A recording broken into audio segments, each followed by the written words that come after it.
From JBS Studios in Greater New York, this is the JBS News Update with Teisha Bader.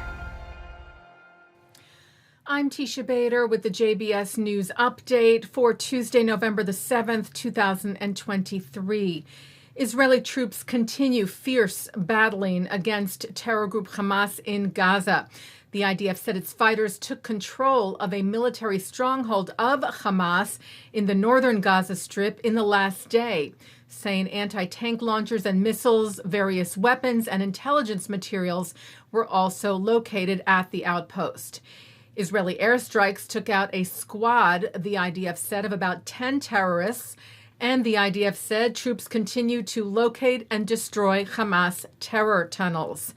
IDF fighters today identified a terrorist squad hiding in a mosque, the IDF said, and with the help of air support, eliminated the squad as they left the mosque towards a terror tunnel route.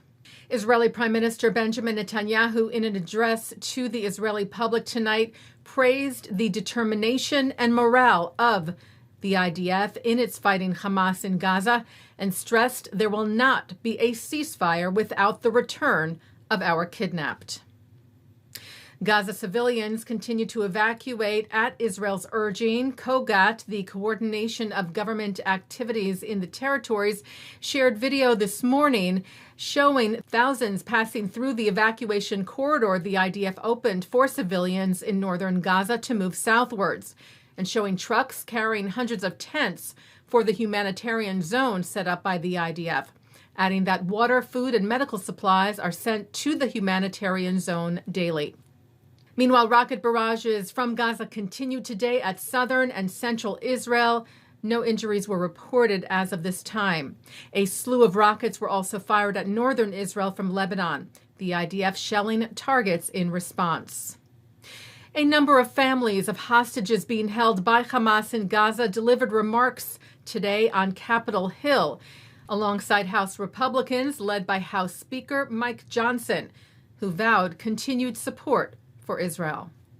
As we mark the one-month anniversary of this attack, House Republicans met with and heard from family members of some of the victims, not only to understand their grief and pain and worries, but to make clear why Israel must do everything in its power to wipe out Hamas and ensure that what happened October 7th can never happen again.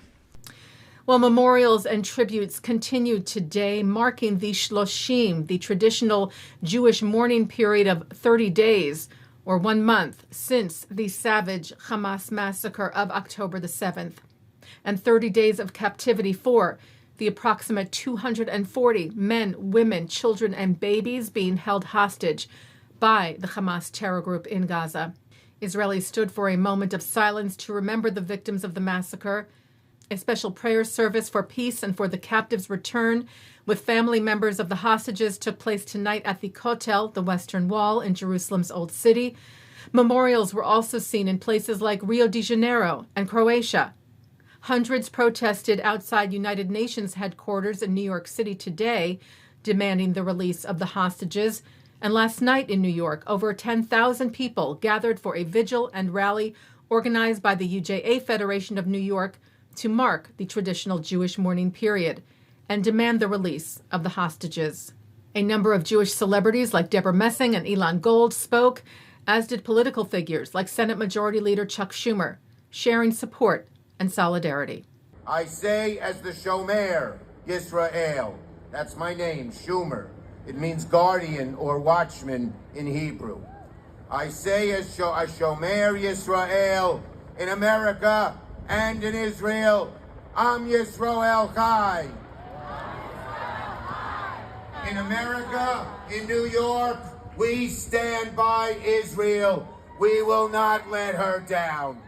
Relatives of hostages also took part last night, as did Israeli singers like Idan Reichel, who performed his song Out of the Depths.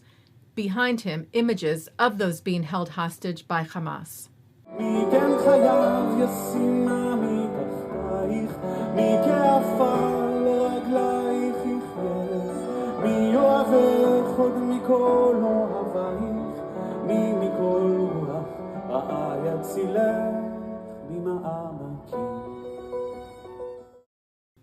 Taking a look now at our programming for tonight on JBS for Tuesday, November the 7th.